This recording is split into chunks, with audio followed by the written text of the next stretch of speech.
Welcome to Cut the Crop, keeping you in the know about everything you grow. Researchers, growers and other interesting folk delivering insights and information on topics ranging from agronomy to profitability.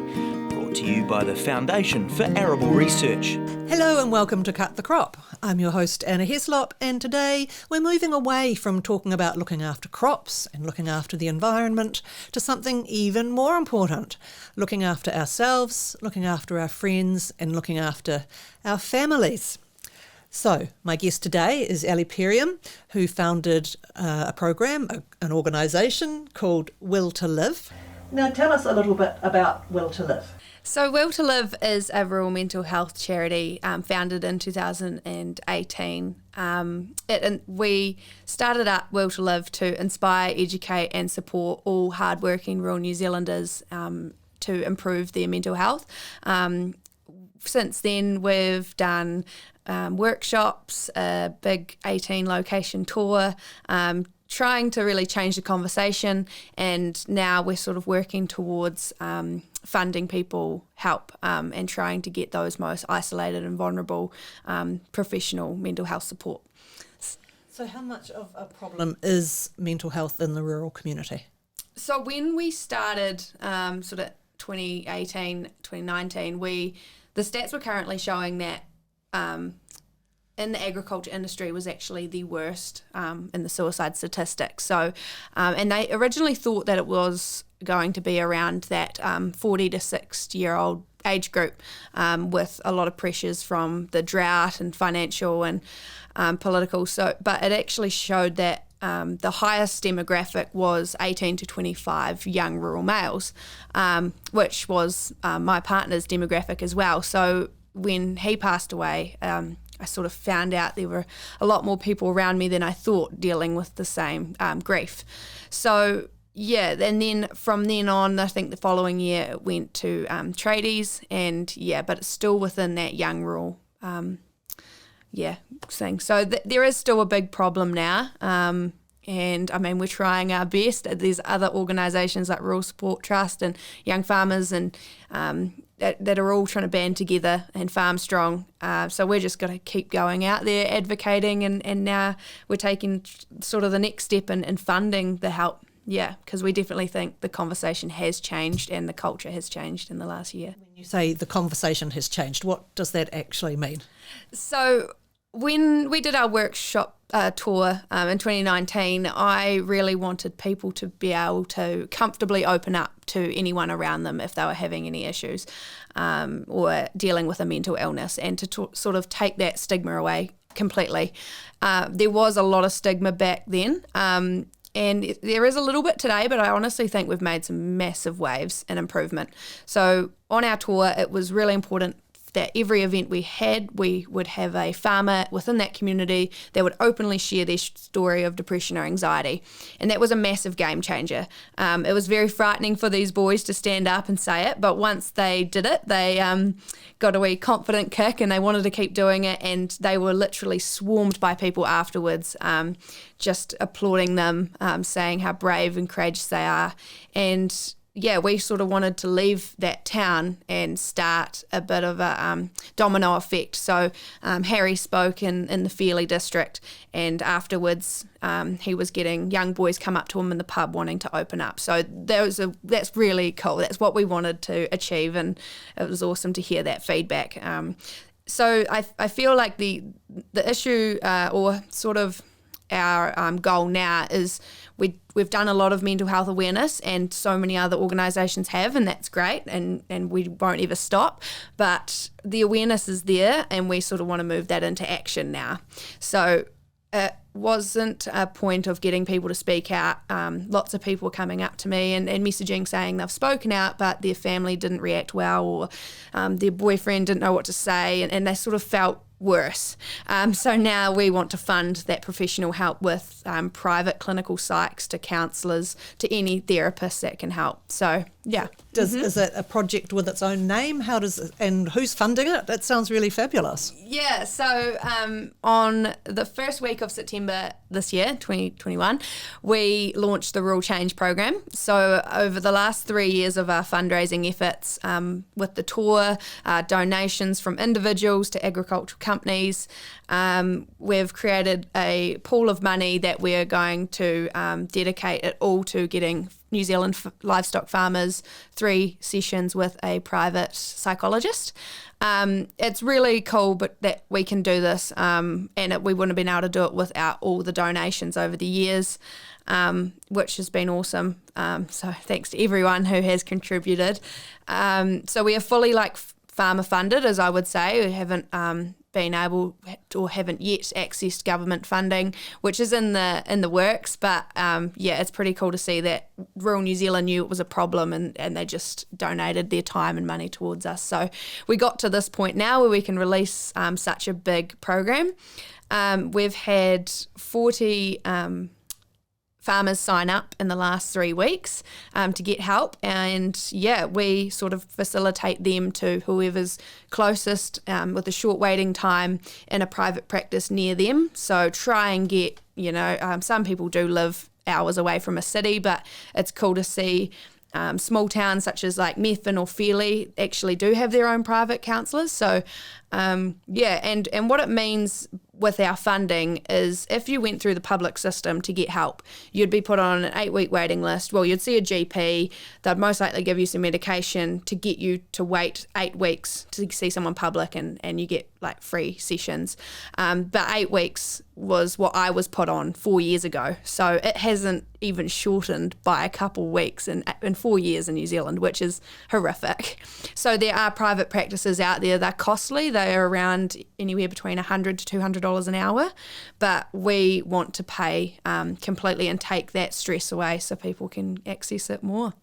So if somebody is thinking, oh, that sounds like me, that sounds like my partner, my child, my friend down the road, how would they access Rural Change? Whether you're a casual worker or a tractor driver, shepherd or manager or owner, you're eligible for the fund, and you just go on to our website www.willtolivenz.com, and on there you will see I want help tab button. Click on that, you just fill out your details. You don't have to say why you want it. It helps us sort of find the right therapist for you if it's a specialty, and then we'll get back to you within 2 days with a list of local people in your area. So it's really personalised. It makes it super easy, because if you did go on a counselling website, you'd just get a massive list of 100 counsellors. So we sort of knuckle down the top 5 in your area, and you get in touch with them, have your sessions. Will to Live will completely fund it, and if you're in need of more, we will do that as well. So that's how people can get access, and it's for anyone, even if you're suffering from mild anxiety, stress, or even constant fatigue or burnout. That's the people that we want to jump on the fund early. You don't have to have severe depression symptoms of suicidal thoughts or really bad grief. This fund is for everybody who just wants to improve their mental performance on farm and be able to get more done in a day. So dealing with life's daily stresses is what it's about. You talked there about people would submit a form and we will do this. So who is we and how many people, and how do I know that that's confidential? Yeah, great question. So you'd submit the form and only 2 people will see it, myself and I have an administrator, Gabby, who does the finances. So she'll be paying for your sessions, and I'll be facilitating the top 5 people in your area. So it's a completely confidential service. No one else is going to know what you've done or who you've seen. So no, don't need to worry about that. Do you find that as a problem? You've said the conversation's changed a bit and some of that stigma is shifting, but do people want to talk about it or want their friends and neighbours to know?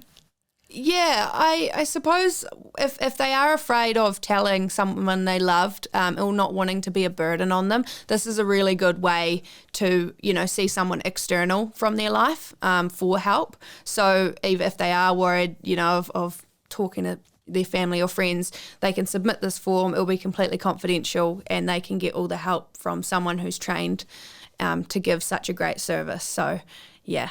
Once they've had that counselling, they're actually happier to talk about it. But when you're in such a state where nothing makes sense and you think the world's against you and you hate yourself, that's not actually something you're very happy to communicate often anyway, is it? Yeah, definitely. Yeah, when I was struggling with depression, I struggled to get to a counsellor for a while just because I was so fatigued that I couldn't be bothered really talking to a counsellor. But once I kind of got my energy up and made myself go in the room, it's a complete weight off. It is a very tiring process, sort of, processing your emotions with someone, but the long-term effects of it are amazing. Yeah. So Will to Live, you've said the rural suicide stats show that there is a higher proportion in that younger male age group. Is that who Will to Live really focuses on, or is it for everybody?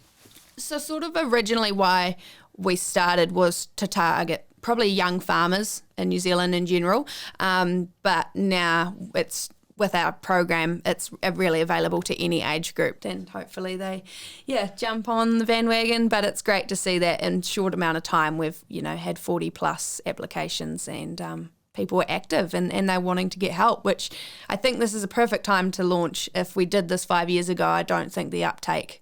But congratulations to everybody out there that's either shared their story or, jump on a public stage or even put a post on Facebook, talking about their story. You've changed our culture, so we were able to do this program. Is this service available to the arable industry, those people growing grains and seeds on the land? Yes, definitely, 100%. And all they have to do is head over to our website and fill out a form. But to answer your question, yes. So for people who might be a parent of young people like I am, or yourself with friends, what would you consider to be signs that would concern you a bit about someone that you might just want to have a word with them or ask them if they're okay? Yeah, I think it's particularly important for people in management positions on farms to at least know a couple signs. But it is hard being on suicide watch. A lot of people you talk to that are grieving will say there were no signs at all. But the things that I've sort of seen, fatigue is a massive one. And, if you're fatigued, you're often making more mistakes. And if you're being told off for all the mistakes you're making, it sort of makes it a wee bit worse. So obviously if someone is looking or feeling or a bit out of character, that's a major. Definitely. So ideally, what you're saying with the Rural Change Program is that you want people to get in early when they first start feeling, whether it's anxious or a bit off or whatever it is, you're not wanting to be that it's waiting until it's too late. Yeah, exactly. And I honestly think, hands down, every person on this planet could benefit from a therapist right now, no matter what stage you're in, even if you think you're the most happiest person. And everyone has something that they need to process from their past to allow them to really reach their full potential. So if you're wanting to, become the best manager or own a farm one day, there's going to be some stress and challenges along the way. So that's what a therapist and a psychologist and counsellor can all help with, just getting you to the level that you want to be at. So, yeah. We were talking before about managers or people who are working with staff who might just have a change of attitude or a change in their character. What's the best approach? Because nobody wants to be accused of being depressed or out of sorts either. So is there an easy way in? Yeah, I had this conversation with Elle Perriam, and I've completely changed my language of how to approach someone that seems a bit off. In New Zealand, we'll say, "Oh, how are you going?" And it's like the automatic response will be okay, even if you're not. So I always ask, "Are you happy at the moment?" Because it's a yes or no question. You can't just answer okay. And, some people might say yes if they don't mean it. But if they say no, then you sort of can grow the conversation from there. If we could find out why, are you happy with your jobs during the day? Are you happy being on this farm? Is there any way that I can make this a better lifestyle for you? It's just some sort of questions that managers can ask, and hopefully they feel confident enough to reply honestly.